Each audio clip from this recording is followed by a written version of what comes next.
amukan ombak, dan raungan angin. Anda tidak akan menemukan apapun selain hal semacam itu di tengah Samudra Hindia, salah satu tempat paling terpencil di seluruh penjuru dunia. Tidak manusia, tidak Nyi Roro Kidul, bahkan tidak dengan kapal laut. Tapi di tahun 2014, otoritas Malaysia harus mencari sebuah pesawat di sana. Setelah menghabiskan ratusan juta dolar, akhirnya mereka menemukan sesuatu. Dan sesuatu itu adalah misteri.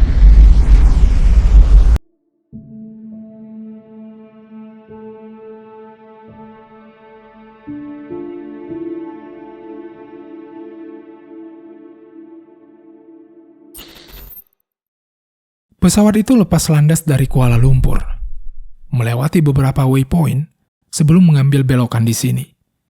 Belokan yang cukup ekstrim untuk sebuah pesawat, tapi ini tidak lebih ekstrim daripada apa yang akan terjadi. Setelah terbang beberapa waktu, pesawat ini menghilang di titik ini karena kehabisan bahan bakar. Anda keliru jika mengira kami sedang membicarakan MH370. Ini hanyalah sebuah data simulasi penerbangan yang dipulihkan dari sebuah komputer. Hampir tidak ada hubungannya sama sekali dengan kasus ini, kecuali satu.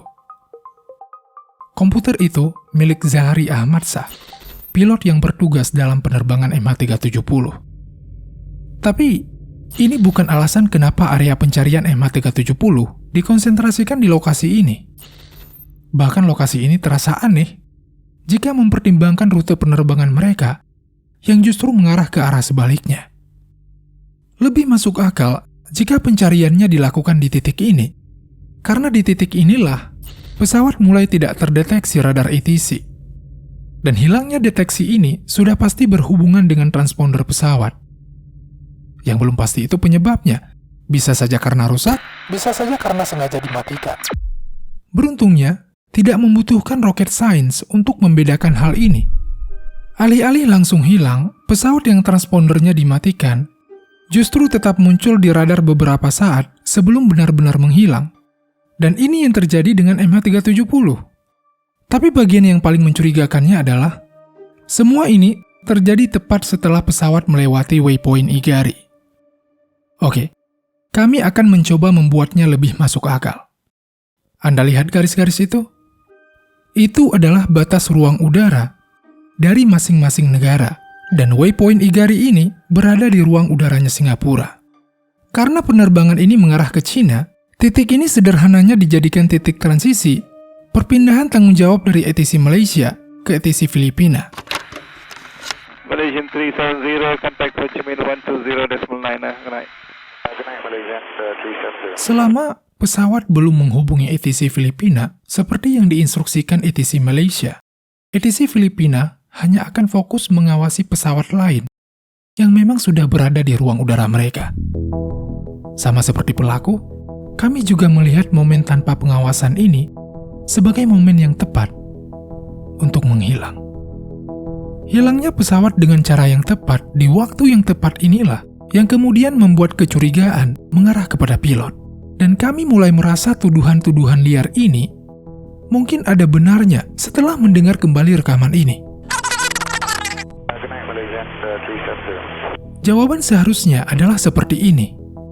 Dan sulit dimengerti, kenapa seorang pilot dengan 18.000 jam terbang bisa salah dalam merespon instruksi standar seperti ini yang seharusnya sudah menjadi kebiasaannya.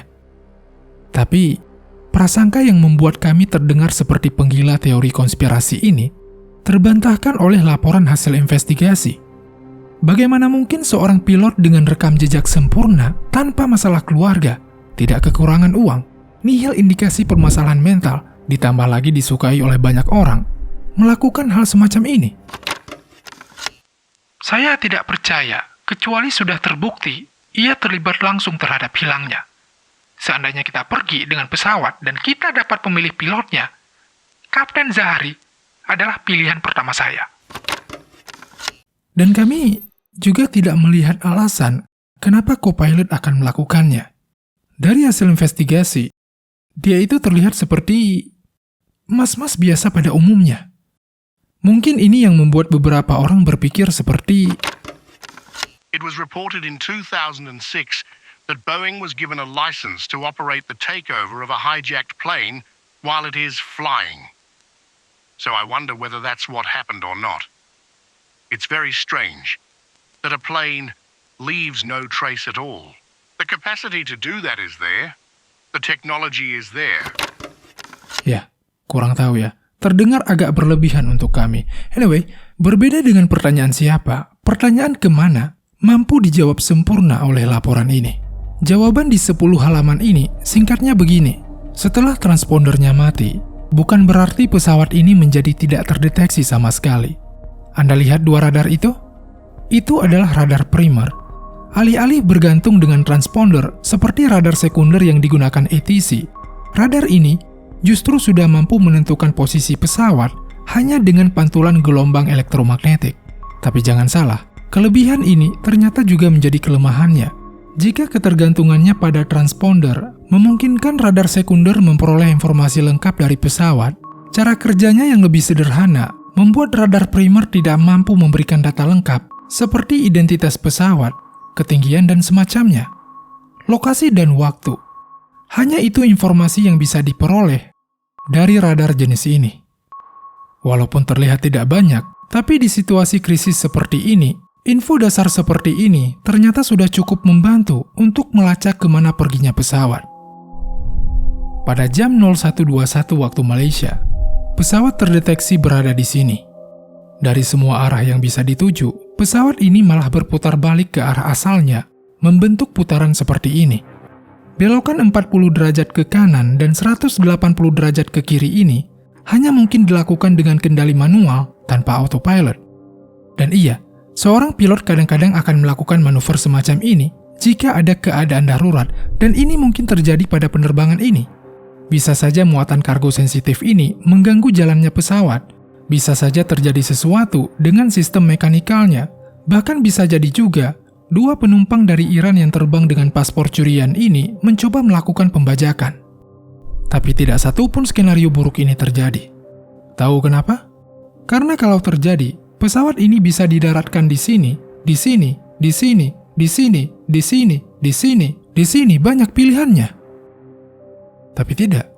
Pesawat terus terbang melewati semuanya, mengarah ke Selat Malaka, menuju waypoint Mekar, sebelum menghilang pada jam 02.22 waktu Malaysia. Tapi setengah jam sebelum itu, terjadi sesuatu yang membuat semuanya semakin mencurigakan.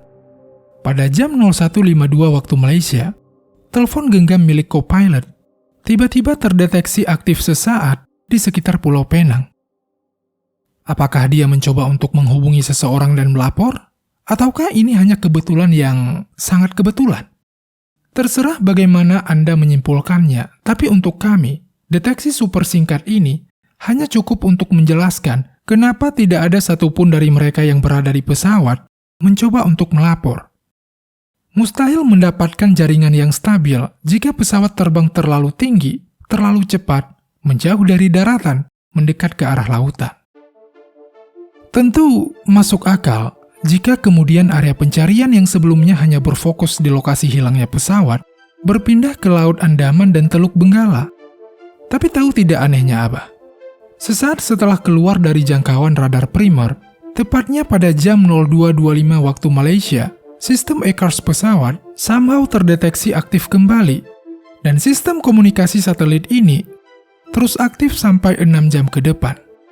Ini PR besar.